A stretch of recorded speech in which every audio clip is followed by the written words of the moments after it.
What's up everybody, it's Shep with Shepstyle Creative, and I'm finally back with another video.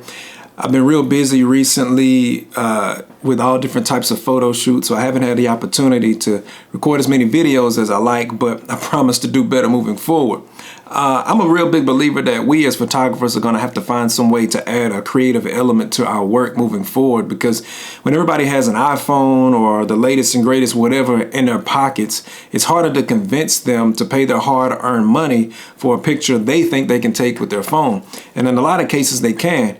And so whether that's adding flash to your photography or doing composite work of some kind, we really need to add something to convince people of the value that we bring. And so today I hope to have an example of that. It's another collaboration with Cam, and we're making a composite of this gold medallion, levitating gold medallion effect. And it's not a lot, but it's just a little something extra to an original photo with regular lighting and everything that adds a little creative component. And so without further ado, let's dive right into the video. All right, so here we are in Photoshop as we've exported our image from Lightroom. And the first thing we need to do before we start building our composites is just correct the image as it is.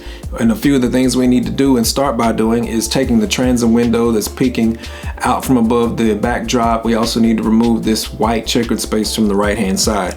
In order to do that, we're going to use Photoshop's feature called the Content Aware Fill. But before we do that, we need to rasterize the layer. Because without a rasterized layer, if we're still working with a smart layer, as you'll see evidenced by this icon right here, then the Content Aware Fill on Photoshop won't work. So we'll do that by hitting Control J, which duplicates the layer. You can also right click it and then click Duplicate Layer right over there. And we're going to also right click and choose Rasterize Layer. So now you'll see that that icon is gone, and now we have a layer with which we can do our Content Aware Fill. Next, we're going to choose the polygonal lasso tool that's right over here in the left-hand column. Choose that, and we're going to make a rough selection of everything that's not gray, because the aim is to get rid of everything that's not gray, including Cam, so that we have a smooth background to work with. So shortcut L will also get you the polygonal lasso tool. We'll make our rough selection. This is probably a lot easier with a Wacom tablet, but we'll make it work now with a mouse. So again, I'm selecting everything that's not gray, because what Photoshop is going to do is look at all of the areas inside of what I selected and make them match everything that I didn't select in order to unify or make everything look similar or like the rest. So what I've done is selected Cam, selected the other areas that I was mentioning a little earlier, and now make sure that our layer here that's rasterized is selected, and we're going to right click and choose Content Aware Fill. Now it takes a little bit of time for Photoshop to do its thing, but there you'll see we have a solid gray background to work with. Now we're going to click OK, deselect, and now we've got our solid gray background. Now once we merge that with the layer below, then we'll end up with this with the next layer. The other thing that we also want to do is choose Filter, Blur, and Gaussian Blur in order to get rid of some of this texture. You may have to bump it up quite a bit to about 200, but eventually you'll get a smooth gray background to work with. And I've already got complete. We're here, and now we're ready to move on.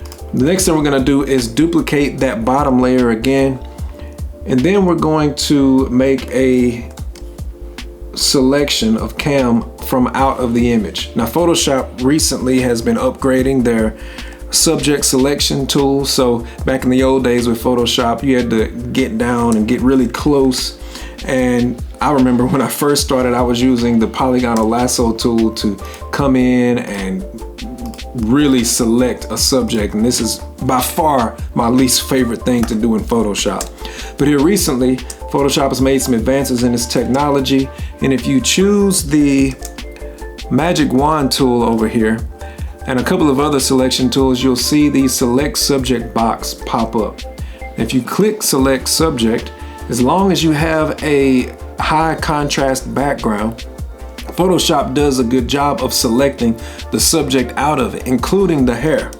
And so you'll see it's made a pretty good selection. And if I click this button here, which is my Layer Mask tool, as my selection or marching ants are already activated, it will select Cam from the background. Now you may need to go in close and refine a couple of things, like here I believe it cut a little bit off of his hand that we didn't want gone, but I've already done all of that. We're gonna use the layer that we have here and move forward. All right, we've got a few more corrections to make before we move forward into the fun part of our composite. One of them is skin smoothing. Now we did some skin smoothing here to the body by using a technique called frequency separation. That just makes it a little less distracting as we move on to the rest of the image.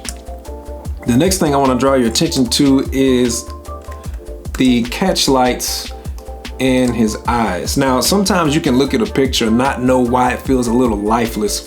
Subconsciously, people may not know what's going on or what they're saying. Oftentimes what it is are the catch lights in the eyes. If you've ever seen, you may have noticed sometimes this little reflection here may be missing. And if it's missing, then the eyes will look dead.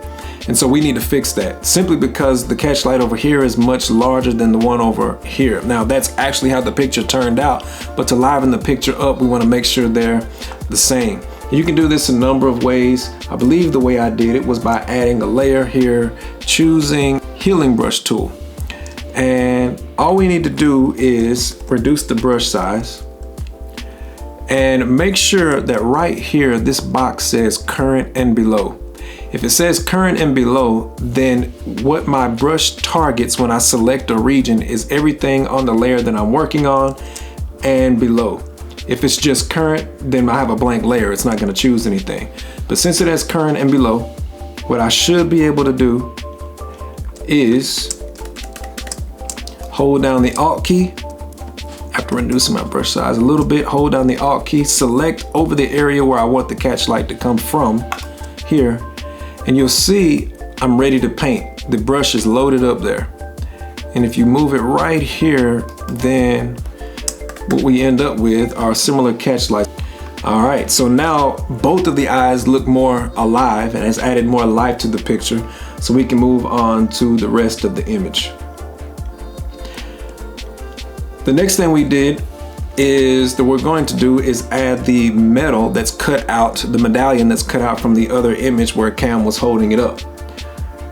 And after resizing it and positioning it exactly where we want to for the effect that we're going for, this is where it ended up.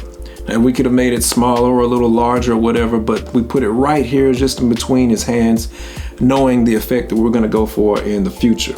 And to start, I just added a simple light glow behind it. It's nothing major, but it's a good start for our composite. And then we're gonna move on, add a little bit of a burn effect right under his chin to add a little more dimension to his face. And then next, we're gonna move on to a series of curves adjustment layers. Now, what we're gonna need to do to create the dramatic effect that we're going for is first darken the entire image. We're gonna need to darken the entire image using a curves adjustment layer. Fix the light the way we want it. I want the darkened areas of the image to have a bluish, cool tone to them. And everywhere the light touches, I want it to be gold. So we can accomplish this through a curves adjustment layer. Now I'm going to deactivate the curves adjustment layer, and you'll see as it shows up over here on the right side. We don't have time to go into all the details of how the curves adjustment box works, but basically the right side is representative of our lights. The dark side is representative of the dark areas. To the far left is black, to the far right is white, and everything in between is something on the grayscale. So by simply starting from where it began, which was somewhere here in the middle, if we pull something down on the left, then the shadows get dark, but the lights stay. If we pull the point down on the right, then the lights come down, but the shadows stay. So basically what we've done here is pull everything down, lights and a few of the shadows to add that effect. Now, I'm going to reveal the layer mask. The way layer masks work, of course, is you take a brush and everything that is black is revealed or hidden, and everything that is white is revealed.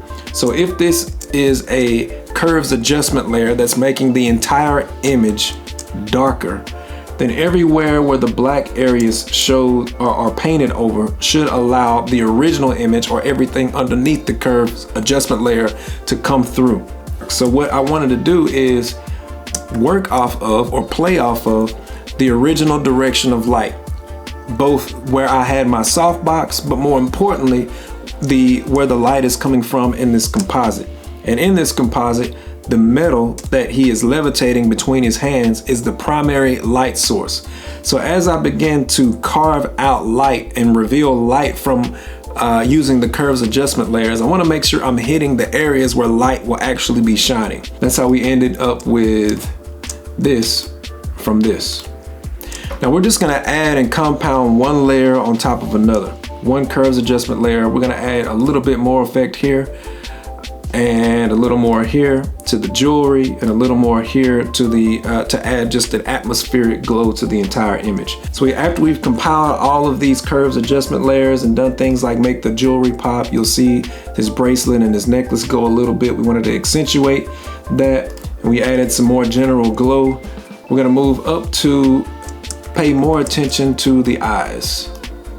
All right, again, the eyes feel a little lifeless still, so we're gonna add a little bit extra to them.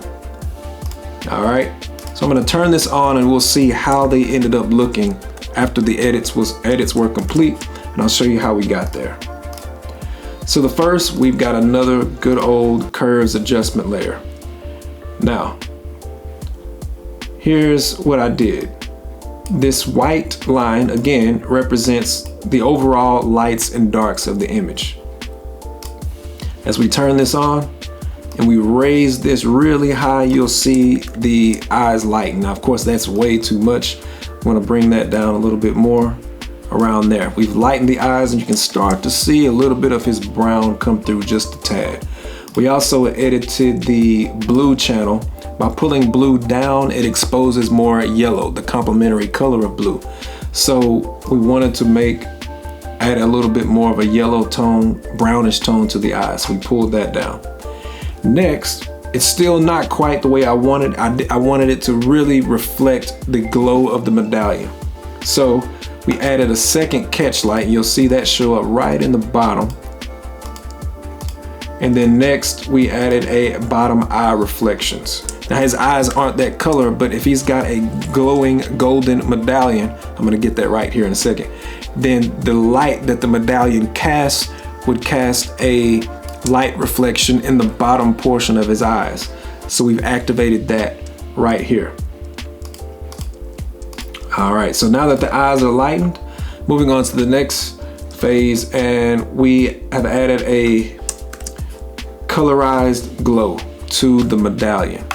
Now I used a different colorization technique here. Instead of using a curves adjustment layer, I used a 3D LUT file. And this can be accomplished by going down to your adjustment layers here and selecting color lookup for color lookup tables. And once I selected the color lookup table adjustment layer, I chose the edgy amber.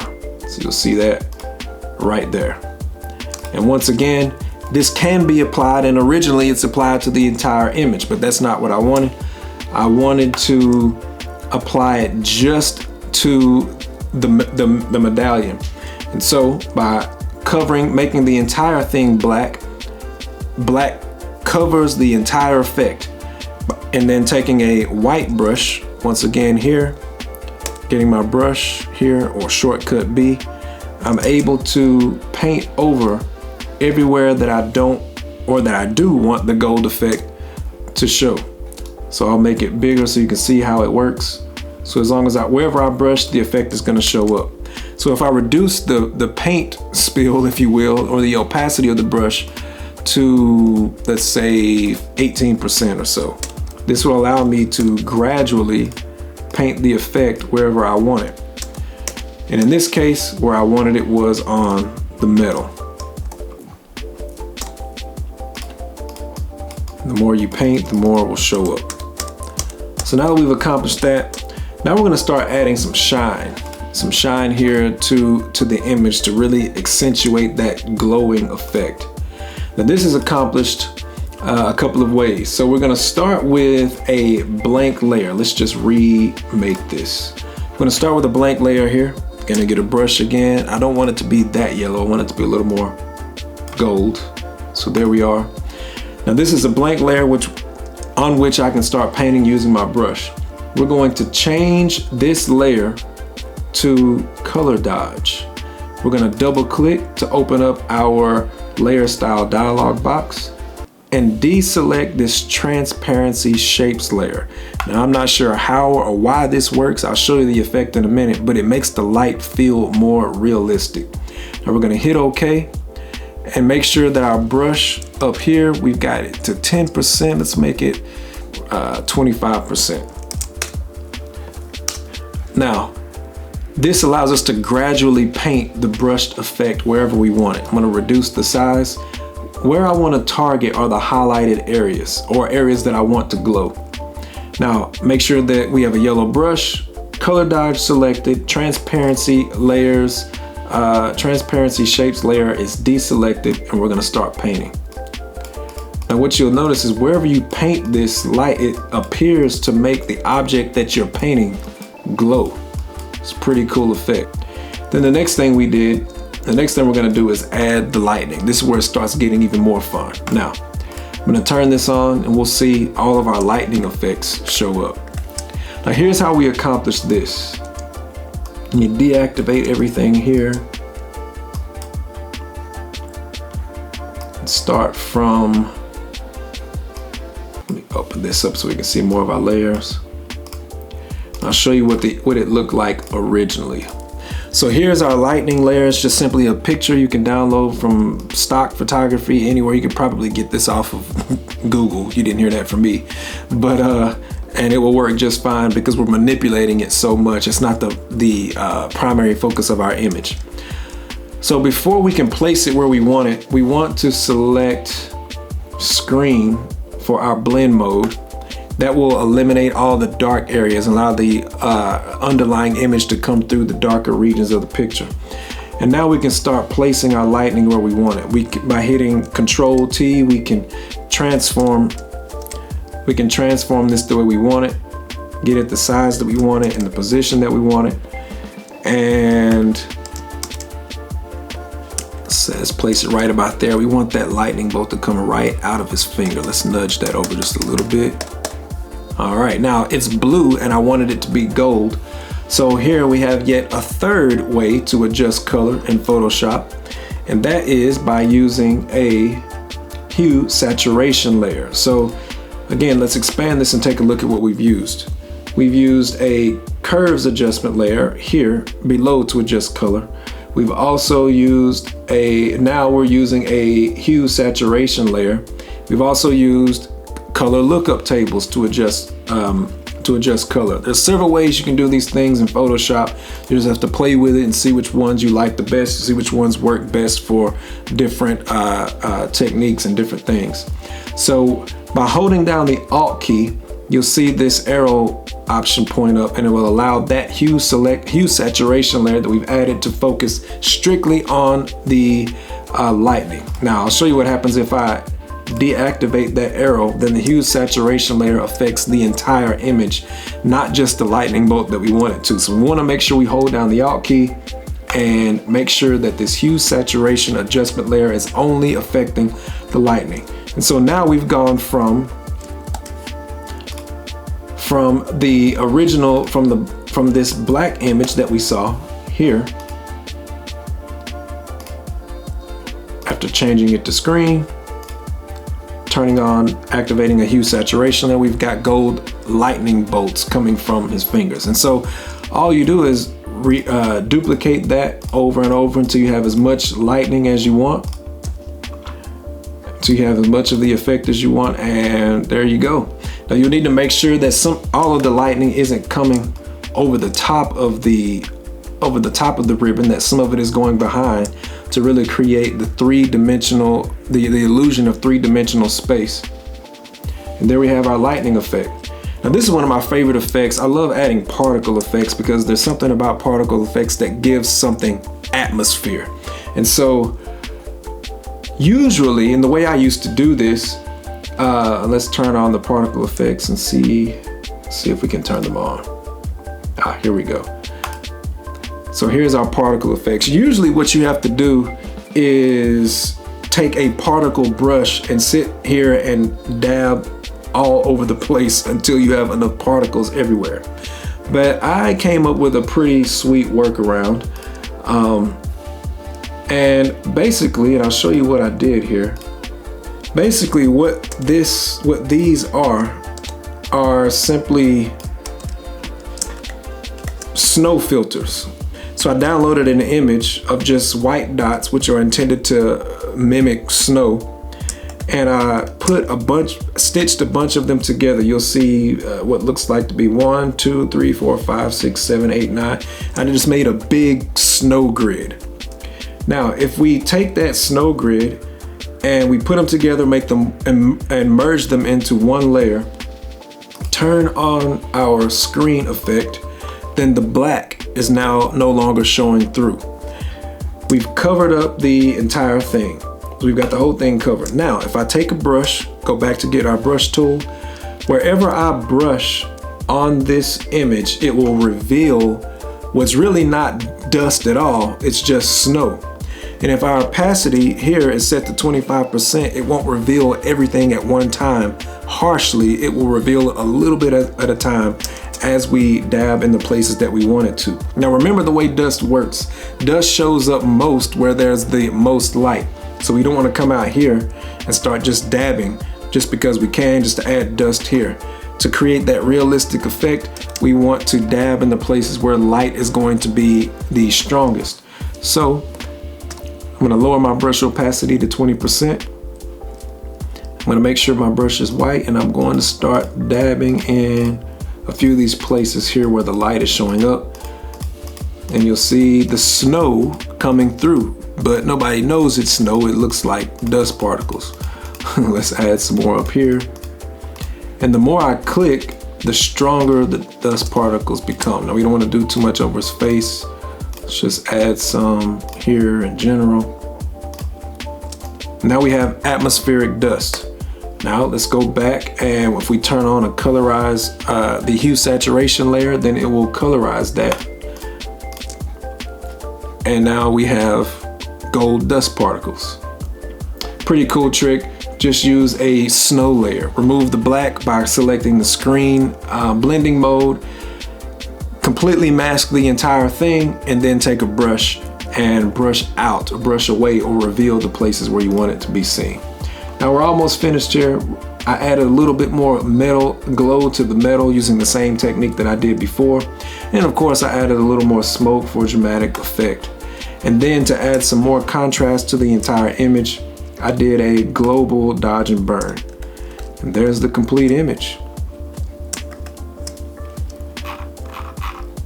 It's pretty cool when you come down and hold down the Alt key to show that we went from this to this.